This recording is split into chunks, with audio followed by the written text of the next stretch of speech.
John 3. There was a man named Nicodemus who was a Pharisee and a Jewish leader. One night he went to Jesus and said, "Sir, we know that God has sent you to teach us. You could not work these miracles unless God were with you."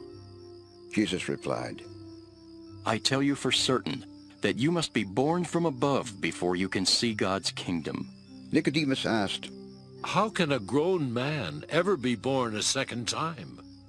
Jesus answered, "I tell you for certain that before you can get into God's kingdom, you must be born not only by water, but by the Spirit.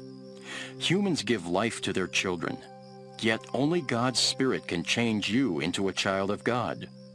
Don't be surprised when I say that you must be born from above. Only God's Spirit gives new life. The Spirit is like the wind that blows wherever it wants to.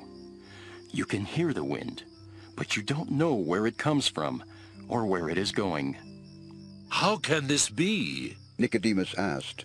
Jesus replied, "How can you be a teacher of Israel and not know these things? I tell you for certain that we know what we are talking about because we have seen it ourselves. But none of you will accept what we say. If you don't believe when I talk to you about things on earth, how can you possibly believe if I talk to you about things in heaven? No one has gone up to heaven except the Son of Man who came down from there. And the Son of Man must be lifted up, just as that metal snake was lifted up by Moses in the desert. Then everyone who has faith in the Son of Man will have eternal life. God loved the people of this world so much that he gave his only Son, so that everyone who has faith in him will have eternal life and never die. God did not send his Son into the world to condemn its people. He sent him to save them. No one who has faith in God's Son will be condemned.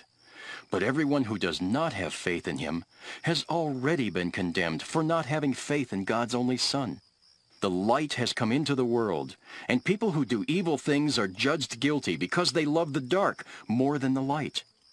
People who do evil hate the light and won't come to the light because it clearly shows what they have done. But everyone who lives by the truth will come to the light because they want others to know that God is really the one doing what they do." Later, Jesus and his disciples went to Judea, where he stayed with them for a while and was baptizing people.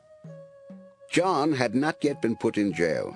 He was at Enon near Salem, where there was a lot of water, and people were coming there for John to baptize them. John's followers got into an argument with a Jewish man about a ceremony of washing. They went to John and said, "Rabbi, you spoke about a man when you were with him east of the Jordan. He is now baptizing people, and everyone is going to him." John replied, "No one can do anything unless God in heaven allows it. Surely you remember how I told you that I am not the Messiah? I am only the one sent ahead of him. At a wedding, the groom is the one who gets married. The best man is glad just to be there and to hear the groom's voice. That's why I am so glad. Jesus must become more important while I become less important. God's Son comes from heaven and is above all others. Everyone who comes from the earth belongs to the earth and speaks about earthly things. The one who comes from heaven is above all others. He speaks about what he has seen and heard, and yet no one believes him. But everyone who does believe him has shown that God is truthful. The Son was sent to speak God's message, and he has been given the full power of God's Spirit.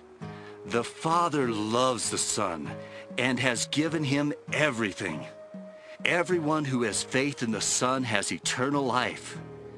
But no one who rejects him will ever share in that life, and God will be angry with them forever."